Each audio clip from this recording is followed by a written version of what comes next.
খাইতাছি, সব কিছু খাইতাছি, জাহান্নামে ডেক বরতাছি, বলতে তাহু আল্লাহ কত ওরা দেয় আমি জাহান্নাম বরবাম, অন্য কেউ বলতাম না। মানুষ এবং জিন্নাতরে দেয় জাহান্নাম বরবাম, অন্য কেউ দিতাম না। এই জায়গায় নাউজুবিল্লাহ কর। এই কারণে আল্লাহর নবী বলেছেন, উম্মতেরা রে, আমাকে আল্লাহ রাব্বুল আলামিন দুনিয়ার মাঝে সব থেকে আখিরি নবী করে দুনিয়ার মাঝে প্রেরণ করেছেন।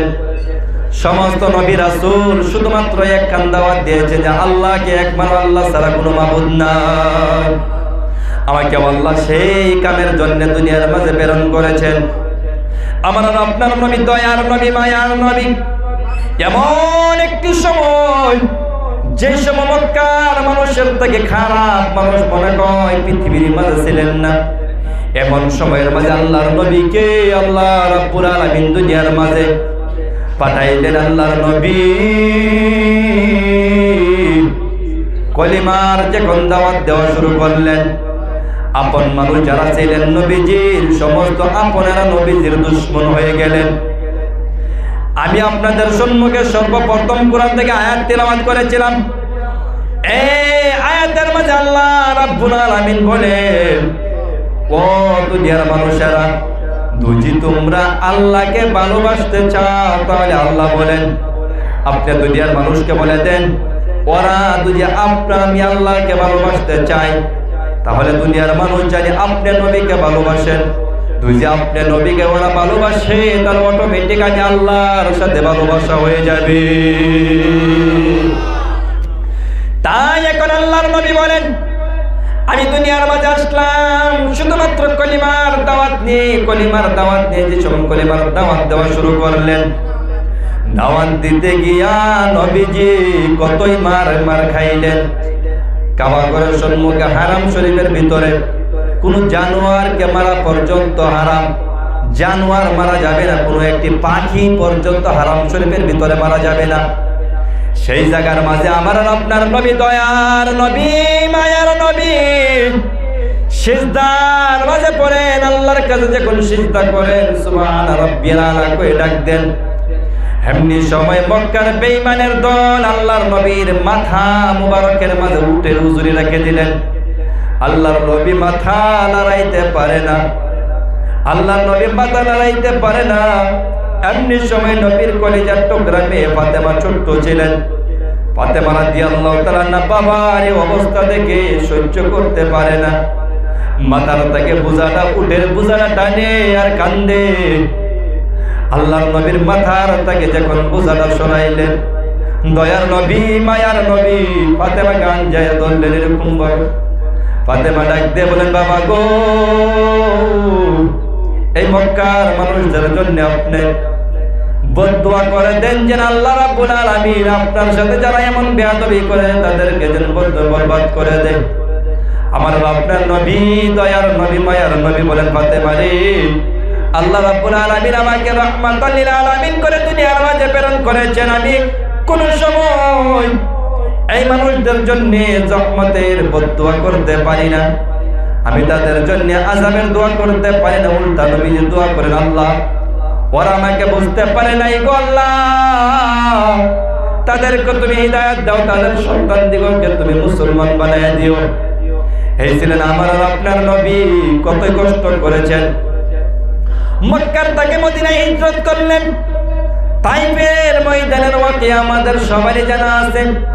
3 কিলোমিটার রাস্তা পর্যন্ত দয়ার নবী মায়ার নবীকে পাথর মারলেন।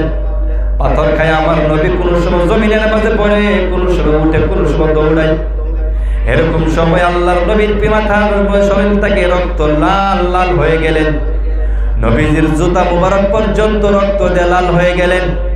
সাহাবীকে ডাক দিয়ে বলেন, সাহাবী রে, আমার শরীরের দুটি এক ফোঁটা রক্ত তাইফের ময়দানের মাঝে পড়ে যায়, তাহলে আল্লাহ রাব্বুল আলামিন সমস্ত তাইফকে ধ্বংস করে দিবে। এমনি সময় দয়ার নবী মায়ার নবী আকাশের দিকে লক্ষ্য করে বলেন, মাবুদ,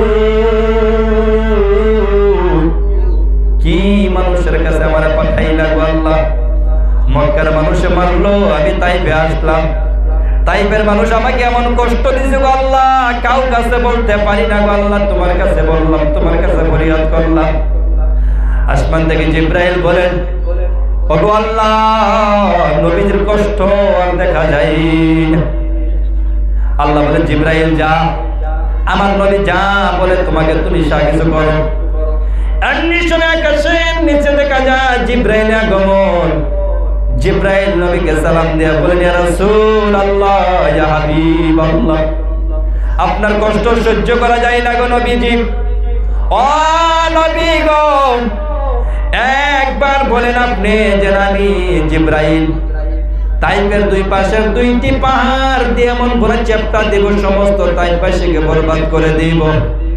আল্লাহ নবী বলেন, জিব্রাইল আমি মার খাইছি, আমার আল্লাহ দেখছে কিনা? বলে দেখছে। আমার আল্লাহ যদি আমার মার খাওয়ার মাঝে খুশি হয় তাহলে আমি জীবন দিয়ে দিব, তাহলে আমি কোন সময় আমার উম্মতের জন্য বদদোয়া করব না।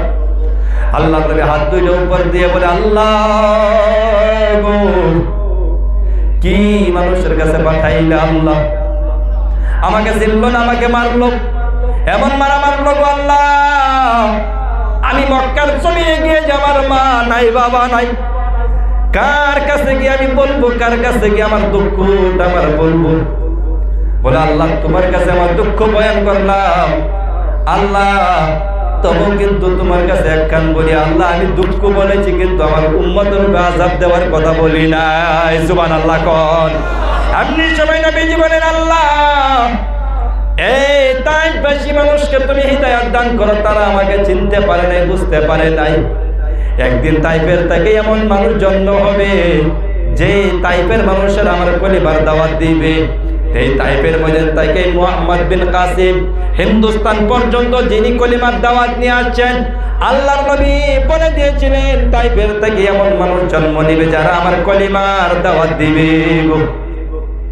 এখন যারা জম্মাতের কাম করেন, চিল্লাই চিল্লাই ঘুরেন, তবলিগ নিয়ে যারা ঘুরেন, আপনি যদি কলিমার মেহনত করেন, যদি আপনার নবীওয়ালা কাজ করেন, আরে বাপজান ভাইজানেরা গো, তাহলে আপনিও মনে রাখেন আপনার কষ্ট সহ্য করতে হবে। জামাতের মাঝে যাওয়ার পর খাইতে পারেন বা না খাইতে পারেন, তবু আপনি জামাত ছাড়তে পারবেন না। একজন মানুষের কাছে দাওয়াত নিয়ে গেলেন, একদিন গেলেন, 2 দিন গেলেন, 3 দিন গেলেন, আপনার সাথে খারাপ ব্যবহার করেছে, তবু আপনার যাইতে হবে। কারণ আমার আপনার নবী, দয়ার নবী, মায়ার নবী আবু জেহেলের কাছে সব সময় দাওয়াত নিয়ে যাইতেন। একদিন তুফানের সময় আবু জেহেলের কাছে গিয়ে ডাক দিয়ে বলেন, তুই আমি আপনার কাছে আসছি, আপনি কলিমা পড়েন। আবু জেহেল বলেন, আমি কোন সময় কলিমা পড়বো না। নবীজি বলেন, আমি আপনার কাছে দিনের বেলা আসলাম, রাত্র বেলা আসলাম, ভালো সময় আসতাম, খারাপ সময় আসতাম, আজকে তুফানের সময় আসে দেখলাম যে আল্লাহ কি আপনার এরকম খারাপ সময়ের মধ্যে কি আপনার মানে কি আল্লাহ হিদায়াতের রাস্তা খুলে দেয় কিনা? তাহলে আপনি যদি জামাতের মাঝে যান তাহলে আপনারও কষ্ট সহ্য করতে হবে, মানুষের গালি শুনতে হবে। জামাতের মাঝে যাওয়ার পর মসজিদের মাঝে ঠান্ডার মাঝে শুইতে হবে। কত বুড়া বাবা আমি দেখেছি জামাতের মাঝে যাওয়ার পর থরথর করে কাঁপে, কিন্তু মসজিদ ছেড়ে কখনো আসে না। কিন্তু আমরা যুবকেরা যদি জামাতের মাঝে যাই, এক চিল্লার জন্য যাওয়ার পর 3 দিন 1 লাগাতার ডাল খাইলাম, তাহলে দেখবেন কি 4 নম্বর দিন পেটি বিস্তর নিয়ে বাড়ির মাঝে চলে আসে।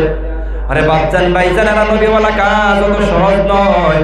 আমার আর আপনার নবী 1 বছর নয়, 2 বছর নয়, 23 বছর পর্যন্ত উম্মতের জন্য কেঁদে কেঁদে দোয়া করলেন। আপনার আর আমার যদি মার সন্তান যদি মারা যায়, তাহলে মা 1 দিন 2 দিন 3 দিনের বেশি কাঁদবে না। কিন্তু দয়ার নবী, মায়ার নবী কোন সময় মক্কার জমিনের মাঝে কাঁদেন, কোন সময় তাইফের ময়দানের মাঝে নবীজি উম্মতের জন্য কাঁদেন। নবীজি মক্কা থেকে মদিনায় হিজরত করেন, সেই সময় উম্মতের জন্য কাঁদেন। খন্দক খোদেন, নবীজি পেটের মাঝে পাথর বাঁধা, এই সময় উম্মতের জন্য কাঁদেন। উহুদের ময়দানে দন্দন মুবারক, দাঁত মুবারক ভেঙে পড়ে গেল, মাথার থেকে রক্ত জর্জর করে বের হয়, নবীজি সেই সময় উম্মতের জন্য কাঁদলেন।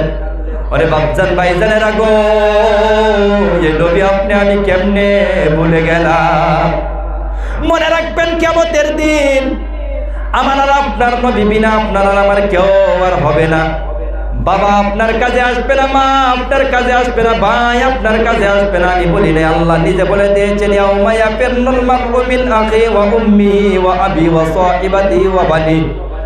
আল্লাহ বলে দিয়েছেন দুনিয়ার মানুষ রে, এই দুনিয়ার জন্য তুমি পাগল হইছো, তোমার সন্তানের জন্য পাগল হইছো, তোমার বিবি বাচ্চার জন্য পাগল হইছো, তোমার বাপ মার জন্য পাগল হইছো। মনে রাখো কাল কিয়ামতের দিনে বাবা মা তোমার কোনো কাজে আসবে না, তোমার সন্তান কোনো কাজে আসবে না, তোমার বিবি তোমার কাজে আসবে না।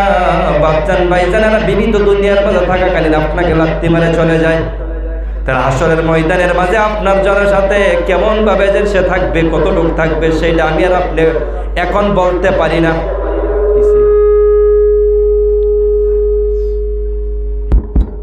তার হাসরের ময়দানের কথা বলে নবীজি সব সময় কাঁদতেন, 23 বছর কাঁদেন। দয়ার নবী একদিন মক্কার জমিনে রৌদ্র যারা হজ করতে গিয়েছে তারা জানে, আমরা এই কিছুদিন আগে যে সময় 36 সেলসিয়াস জল গরম হয়ে গেছেন গিয়া, মানুষের অবস্থা খারাপ হয়েছে, হাই হুই করতেছে গরমে। মক্কার জমিনের মাঝে 40 উপরে থাকে সবসময়। আল্লাহর নবী আরফার ময়দানের মাঝে উটের উপরে বসে আল্লাহর কাছে দোয়া করেন, মাবুদ গো, আল্লাহ আমার উম্মতকে তুমি ক্ষমা করে দাও। ওগো আল্লাহ, আমি মুসা আলাইহিস সালামের মতন দোয়া করব না, আমি ঈসা নবীর মতন দোয়া করব না, আমি ইব্রাহিম আলাইহিস সালামের মতন বলবো না। আল্লাহ গো, আমি বলবো আমার উম্মতকে যদি তুমি ক্ষমা না করতে চাও, তবু আমার উম্মতকে তুমি ক্ষমা করে দাও। ওরে যুবক ভাই বন্ধুরা রে, আজকে সেই নবীকে আমরা কেমনে ভুলে গেলাম, সেই নবীর কথা আমরা কেন মানি না। আমাদের মুখের মাঝে বুড়া বয়সের মাঝে 40 বছর পার হয়ে গেছে, এখন পর্যন্ত নবীর সুন্নতে দাড়িগুলো আমাদের মুখের মাঝে নাই। আবার আপনি বলবেন আমি নবীর আশিক, নবীর পাগল, তাহলে মনে রাখেন এই পাগল নয়, আপনি পাগল নয়। যদি পাগল হইতেন তাহলে আপনি দাড়িগুলা কাটতেন না, আপনি দাড়িগুলা কেটে আমার নবীর গলার মাঝে আপনি ছুরি লাগাইতেন না। মুহাব্বত নবীজির সাথে কেমনে করবেন? নবীজির সাথে মুহাব্বত, যে আয়াতটার কথা আমি যে আয়াতটা তিলাওয়াত করছিলাম, এই আয়াতের মাঝে যে আল্লাহ কইছে যে মুহাব্বতটা না কিরম করবাই, কতটুক করুন লাগবে, মানে আল্লাহর লগে মুহাব্বত করবার সিস্টেম না। নবীজির কে লেগে পাঠাইছেন আমি কই দিছি, কলিমার দাওয়াতের লাগে আইছে, নবীজি কলিমার দাওয়াতের লাগে মাইর খাইছে, উম্মতরে কইতে হয়ে গেছে তোমরা কলিমার দাওয়াত